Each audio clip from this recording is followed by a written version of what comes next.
Hi, I'm Jennifer Sir. Welcome to the Sewing Room and our Jobs in Fashion series. Today we're speaking with Molly Nutter, who is president of ByGeorge, a luxury brand and hospitality company in Austin, Texas. Today we're speaking about the job of buyer, which is similar to merchandiser. They're both kind of the same thing, which is a job that kind of marries the business side with the creative side of the fashion industry. And once again, I want to note that there's lots and lots of jobs in the fashion industry. And that's why we're here talking about them, because there are so many people who touch your clothes before you even get them in the dressing room. So it's really important to know how many people and who's involved in what the fashion industry is all about. But it's also important to know that there's so many different options if you want to be in fashion. So at the Sewing Room, we have a fashion studies program that helps you learn more about different aspects of the fashion industry: pattern making, fashion design, fashion illustration. We also have sewing classes and a lot more. But I wanted to share with you a little bit more about what the fashion industry is all about. So without further ado, we're going to talk to Molly. She's absolutely fabulous. I've known her for a long time, and I hope you enjoy this interview. Hi, Molly. Welcome to the Sewing Room and our Jobs in Fashion series. Hi, Jennifer. So good to see you. Thank you for having me. Oh, you're welcome. Let's just dig right in. So today we're going to talk about being a buyer. And I know you were a buyer for a long time. So can you tell us what exactly a buyer is? A buyer is a member of a merchandising team that is responsible for finding and purchasing product for a store. That's the simplest way to put it, but there's a lot more to it than that, but that's generally what the basic of the role. And then where do you work now, and what position do you currently hold? I work for ByGeorge, which is an independent luxury retailer in Austin, and I'm the president of the company. That's amazing. Yes, the store is amazing. The job is amazing. Yeah, it's great. Can you tell us a little bit about the company and what they make? Sure. So we don't make anything, but we're a company that has been in business since 1979. So ByGeorge is an institution in Austin. It was actually started by a man named George Humphrey, but he sold it to a woman named Katie about 6 months after he started it. And soon after, she met and married a man named Matt. So Katie and Matt were the ones who really built the business into what it is today. This is just a little bit more of the history. So about 7 years ago, they were looking to, move on to their next chapter, semi-retire. So another local business person in Austin named Larry McGuire, who owns a small hospitality company, wanted to come and take this into his fold, so adding luxury retail into his other world of restaurants and now hotels, etc. So he's also born and bred in Austin and really cares about either maintaining and carrying Austin businesses into the future or starting things that feel right for Austin.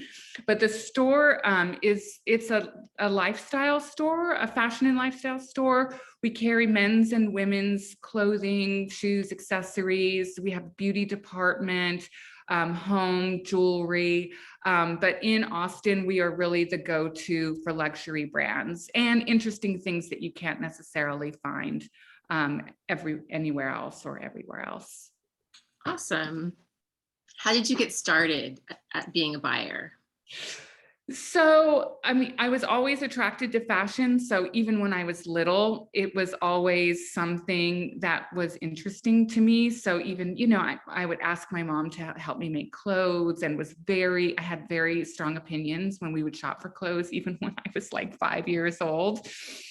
And then once I was old enough to start working, retail was I didn't even think of it doing anything else. Like I worked as a salesperson at the mall. I was just always, it's just natural to me to be in that world.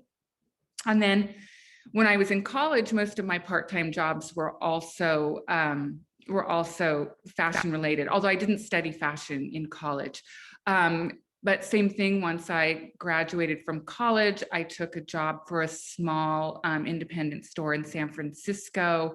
And that's where I was probably really like my first taste of real exposure to higher end designers. And I worked for a woman who ran a small business, and she had really amazing taste. So I think that was also my first sort of glimpse of what it takes to run a small business, what fashion can be like at a really high and refined level that has a lot of integrity.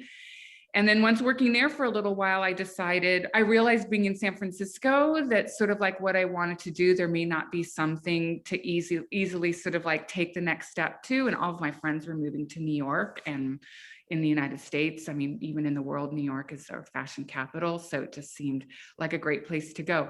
But I definitely, like, my trail was very intuitive. I did not have a master plan. Some people do, and that's amazing, but that's totally not me. It was just sort of like feeling my way through and having the sense of what the right next step would be, and just kind of paid attention to that. So what did you actually study in college? Art history and Italian. That's right. Really practical majors. But again, they like, I mean, it's the things that motivate me and interest me are what I pour myself into. And I don't know, I'm a firm believer in that, you know, if you kind of just pay attention to this feeling, there's a reason and meaning behind it. And even though from a practicality standpoint, it might not make sense at the time, it will make sense to you later. And so, you know, when I started working in fashion and started working at my first real, you know, sort of big job, small job in a bigger company, I should say, you know, I found myself traveling to Italy. So Italian came in handy. And then just, you know, being well-versed in things outside of fashion also come in handy, because a lot of designers, you know, refer to other things outside of the fashion world. So just sort of having other interests that aren't just fashion related come in handy. I mean, they come in handy in life too. Yeah, well, but especially like art history, so many designers use art as their inspiration, and like Balenciaga and his passion for Spanish art and how that influenced his early work. So yeah, I think it all works together. And I recently interviewed Hillary Jones, who is a merchandiser for Gap or Banana Republic. Actually, I think that's who she works for at the moment. But she and I worked together there for years, off and on. And she started out as a poli-sci major, you know, and then decided that wasn't for her. And her first job out of college was in fashion and retail. So I meet people like this all the time. And when I started my first job in New York, was at Barney's New York, which was also a legendary institution, which unfortunately no longer exists. I would say it was a rarity that you would meet people that actually studied fashion. I mean, fashion is a very, especially buying, merchandising, these sort of things. I mean, of course you could study retail math. I mean, there is a whole discipline to fashion if you're a designer or you work in textiles. Like there are technical things that one must study if they want to do other roles in fashion. But in terms of like in the buying office, I mean, this is something that you learn on the job. And I found a lot of misfits like myself that just like, they can't explain it, but they found themselves there. Or I was working in finance and I felt dead inside. So I'm going to try this now. And all that math they learned in business suddenly makes sense when they're doing something that they really love. And, you know, yeah, it was very, I found so many friends and peers that kind of found their way there like I did. That's awesome. So you sort of answered this already, that it happens on the job, but what kind of training is required to become a buyer? What sort of expectations do potential employers have for their new buyers who come in?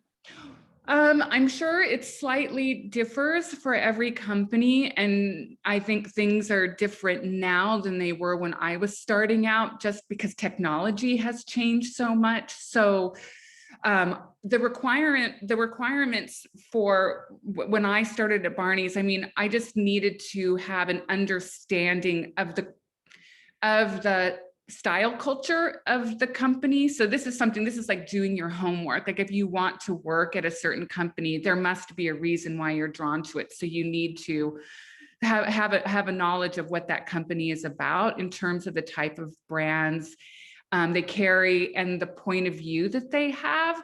And from a technical standpoint, I needed to have Excel skills. And to be honest, I didn't have many Excel skills because there was nothing I did before that made it necessary. So I boned up on it. Once I realized when I was interviewing that this Excel thing was like important, I started taking classes. I bought an Excel for Dummies book and was teaching myself at home, so that at least when I was on the interview, I could say that I was familiar with and could navigate through Excel. You need to know some math. Retail math is different than, I don't want to say it's different, it's all math, but the way you use math is different for retail than it might be for other things. So, I mean, you need to know how to add, subtract, multiply. You're not going into, I don't know, you're not going to be a chemist or anything like that. Or yeah. I was thinking it's not quite the same as like astrophysics or something like that, but like just in pattern making too, you have to know math. You have to know your fractions. Yeah. Yeah. Exactly. And I mean, when you're at an entry level position, they will really, a lot of bigger companies have buying programs. So they'll really take you in and show you the ropes. And again, they'll sort of teach you more about the culture of the company. From a technology standpoint, because now that I'm running a smaller company, the requirements are very kind of basic. So Excel is still, a fundamental, and certainly knowing how various platforms function are great, but I'm sure it varies. You have an advantage if you know how certain merchandising or POS systems work, but I don't believe it's a make or break. I mean, the level of proficiency with Excel, I think Excel is still a thing, and so in some companies, the experience or the knowledge that you have can be, the requirements can be quite high, like knowing how to use pivot tables. And I'm probably saying all this wrong. I had people that worked for me that could do all these things, and it's really amazing, but we're talking about 3 different screens and being able to pull data, set up a pivot table, and do all of these VLOOKUPs. And, I don't need that at ByGeorge, but, working for a bigger company that really is data driven, you do need to know those skills. But I'm just assuming that everyone's learning that in college now, and it's not a big deal. Yeah, I've never heard of any of those things. I still make patterns on paper. I mean, I know how to do it on the computer, but I don't have a computer. See, yeah. Oh, I'm full analog, and and I'm happy to be that way. And I'm completely, I am in awe of everyone that really, embraces and excels at all of this technology. And it's obviously the way to the future, but it's, I'm happy in my lane. And happy to hire people that are really, really good at those things. I don't need to be good at all of those things. How many places did you work or jobs did you have before you reached your current position? Not many. I was not a jumper. And it's, so after I had the job in San Francisco at the small store that I referred to, I then went to New York and started working for Barney's New York. And I was there for 19 years. So I grew up in that company and had several different positions, progressive positions over those years. And then from there, I went to Celine, working in their US office. And after that, I started consulting a little bit, and then this job presented itself and I took it. So really, like from college, if you count San Francisco Boutique, Barney's, Celine. This is the fourth company I've worked for. And, I've been working in the industry for a long time now. So it's a little bit of a rarity, but this kind of long tenure at Barney's was something that a group of us all shared. It was just, it was one of the best places in New York in fashion to work for. The team was so amazing. And I had really great mentors that were always grooming me, teaching me, giving me independence, more opportunities. Like, I had so much fun working there. I had no reason to leave anytime soon. And things would come up all the time. And it was like, nope, this is great here. So I recognize that I really don't think that that's the way things work as much anymore. I mean, my dad was with one company his whole life. So I think I was sort of steeped in my dad's sort of mindset when it came to working.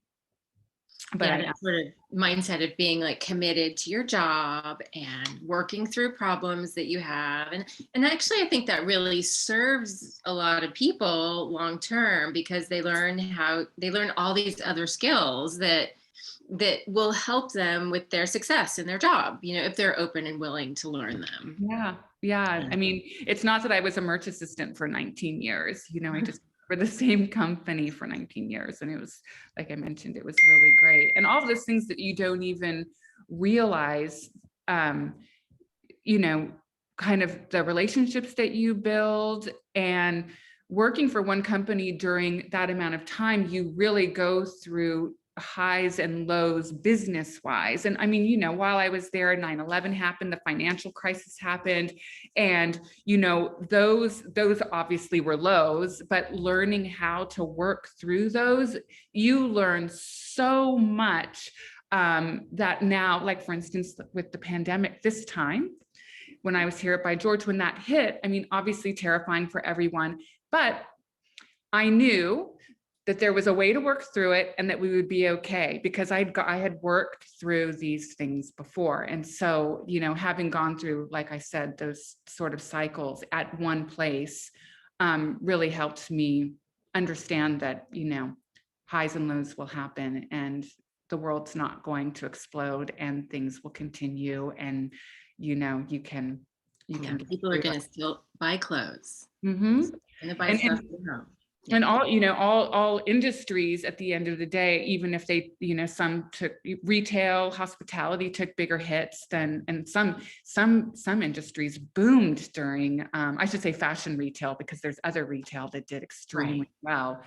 Yeah, it was just, you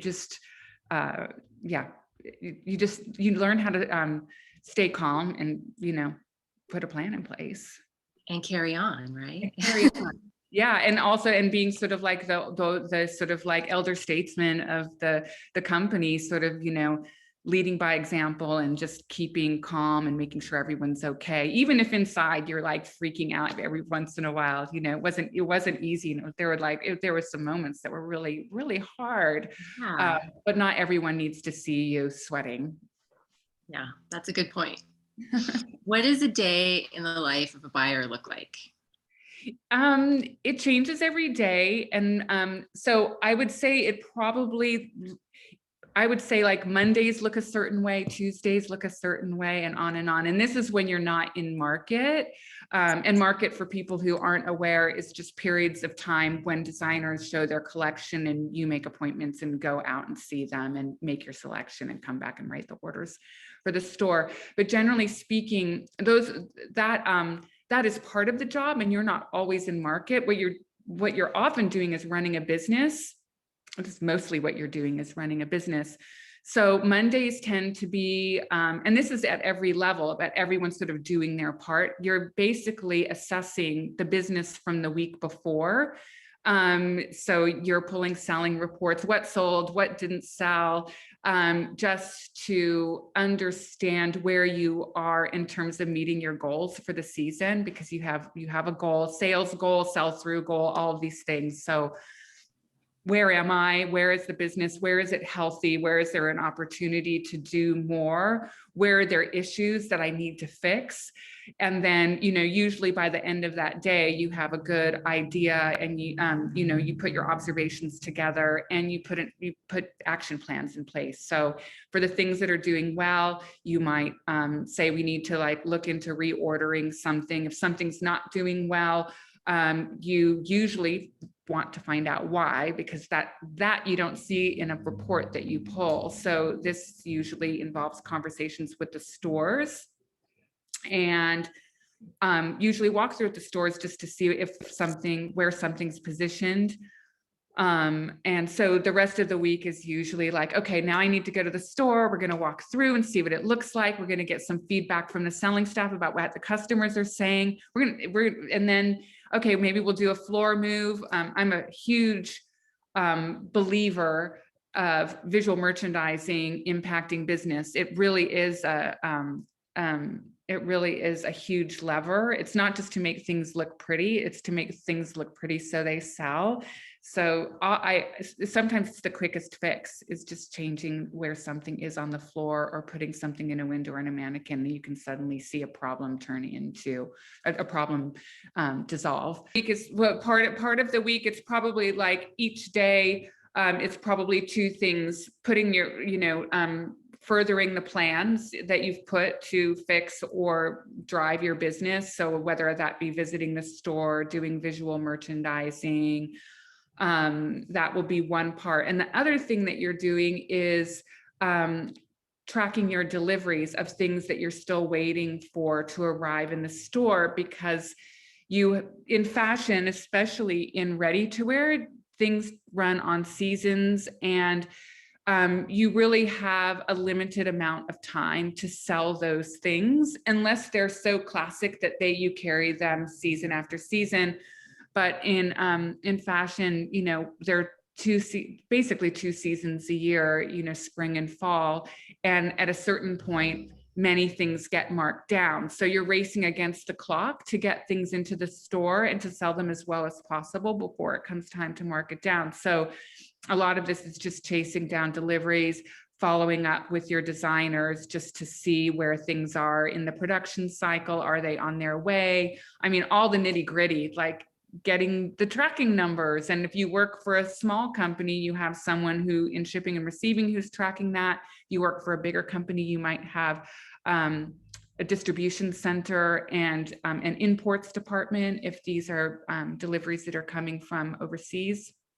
But you're basically, by the time you get to the end of the week, you already have a good idea of how business is going, how your action plans are falling into place, what should be arriving. And, if you know that something arrived, you're usually putting in a plan in place. It's very, it kind of like all folds in on itself and just keeps running. And then, you just wait until that Monday and you do the same thing all over again, track your progress on things that you had identified before, like the things that were a problem and I put a plan in place. Have there been improvements? The things that were great that I wanted to drive, if they were immediate things, was I able to drive them? If I wanted to place a reorder, was I able to do the reorder? Just all those things, it's goes on and on and on. Was it hard to balance between that type of business running and then going to market and doing that kind of buying? It's something that you learn to do, and you learn to juggle all of these things. It becomes natural at a certain point, but while you're learning it, it can be kind of mind-boggling, because you can be running a business. Like, for instance, in the store right now, we're running our spring 22 business. We just finished our fall 22 market. We literally just finished it like 2 weeks ago, and we're starting spring 23 strategy. So, it's often that you can have 3 seasons in your brain at the same time, but you get used to it. It's fine. It's just the way it is. How are the styles determined from season to season?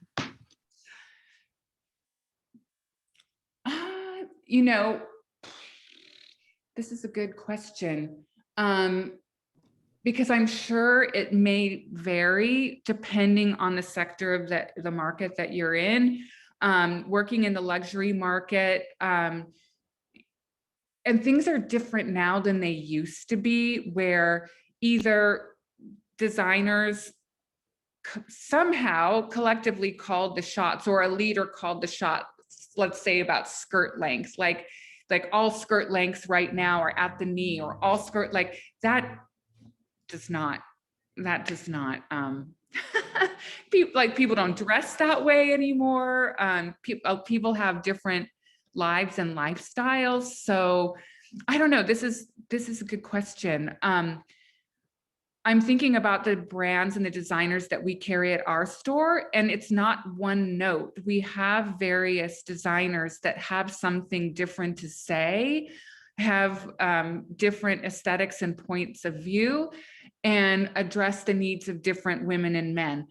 So I can't say that there's necessarily always an overarching thing that's happening in fashion at one time.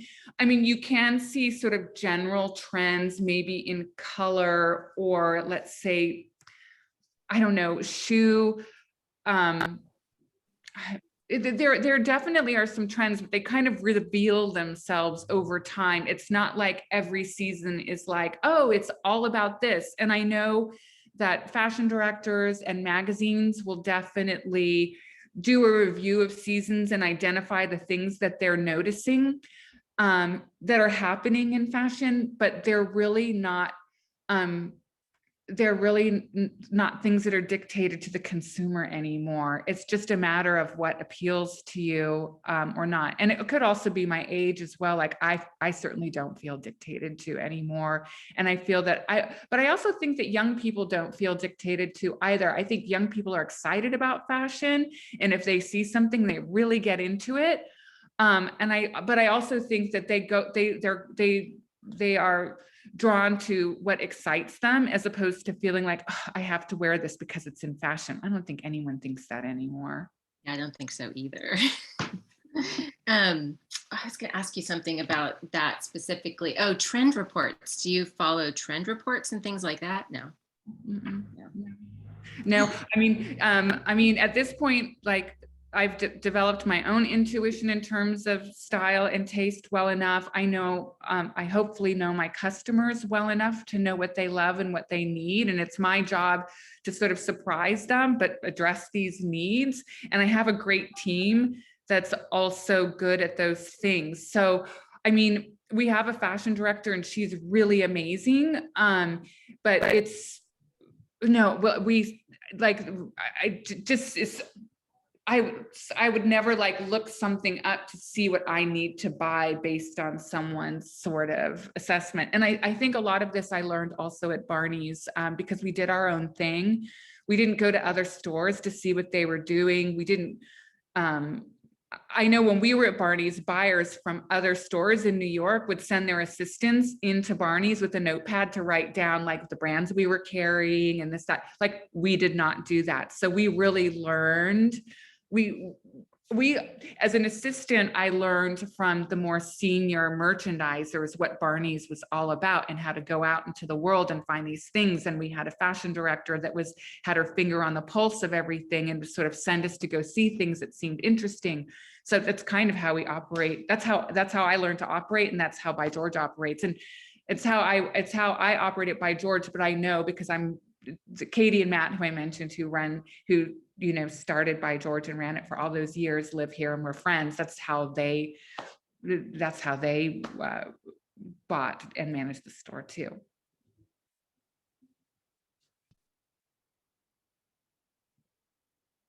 So Molly, I have one or two more questions. The first is, now that you're president, what are your responsibilities and how do they differ from being a buyer? Just how is it different? What's the difference between being a buyer and being the president of a company? Well, being a buyer, you have a very specific purpose that contributes to the overall business. And being president, you oversee all of the various components that go into making a business. So merchandise going into the store is one part, and that merchandise gets sold by a staff that needs to be trained. And then there's an operational side that needs to get the product into the store and on the floor, a POS system that rings it up, and someone that oversees finance to calculate what the sales are, how much those goods gleaned in terms of profit for us, and then what our expenses are, so we know in the end what our profit is. And then there's always a human resources element. So I oversee all of those. But in so many ways, it was for a retail store where at the heart, the product is the point of view at the store, which is the experience I had at Barney's and Celine. I want to say it's a pretty straightforward transition into a role like that, because as a buyer in a store that is really product oriented, you know the importance of these other pieces. So in my previous role as a buyer, I would still work with the selling staff to train them and talk to the finance people and the people that worked in a distribution center. So I knew who all the players were. So I knew what the other pieces were, and I knew how they worked. I just managed one part of it. So I think that's the simple difference between the two. Well, that's really fascinating. And you know, I think it's so important for people to understand, you know, how many players there are just in the clothes that they wear. Because I think people think, go into a store, somebody made this in a factory, and that's it. You know, like, they don't understand like all the little moving pieces, and it's really fascinating. I mean, it's an industry. The fashion industry is an industry with so many careers and roles that make it all work together. It's a multi-billion-dollar industry. It's funny, when I was younger, I wasn't exposed. I didn't live in New York City. I didn't have like a mother who worked in fashion. You know, my impression of fashion is what I saw my friends wearing, or what I saw in magazines, or certainly what the bands I was into are wearing. Like that was my idea of fashion. That's how I got, that's really what drew me to it in the first place. But in my part of the world, I thought, well, if I go into fashion, I either need to be a designer or a buyer, because I thought those were the jobs in fashion. And when I started working in fashion, it's like, oh my God, there's so much more, so many possibilities, so many talents that need to join together to sort of make the whole thing work. Yeah. Right. So are there any skills that you had coming into these jobs that really you were able to use, or any skills that you were able to cultivate that helped you get where you are today? I mean, my major in school, like the job that I do is not a profession like being a doctor or a lawyer, where there are things that you need to know, and a degree you need to get, and a test you need to pass to do your job. My job is not like that. I mean, on the designer side, certainly there are more things technical, like pattern making, and you know, those are skills that need to be learned, and one would really need to be trained to do. No, I mean, for me, I think, well, first of all, just having interest in it is one thing that starts to lead you there. And a lot of it is so it's kind of this really, the buying role is really this interesting mix of art and commerce. So, you know, on the commerce side, you do need to have basic math skills. I mean, it's no more than addition, subtraction, multiplication, and division. That's it. That's all you need to know. That you need, and the tools, depending on the customer, you need to be somewhat tech savvy so that you know how to use an Excel spreadsheet or whatever system a company might be working on. But those things you often learn on the job. And then on the art side, you just need to be curious, pay attention, learn. I mean, for me, it helps to be totally into what I'm doing, because that part is really easy. I never feel like I'm studying something. And then the other part, but this, I think it goes for all jobs. You have to work well with people. Like, you are not an island. you have so much to accomplish. You can't do it by yourself. So you need to know how to work with other people so that you can join hands and work towards a common goal together. And that's sometimes that's really fun. Sometimes it's really hard. Sometimes it's not easy at all because, you know, people have different personalities.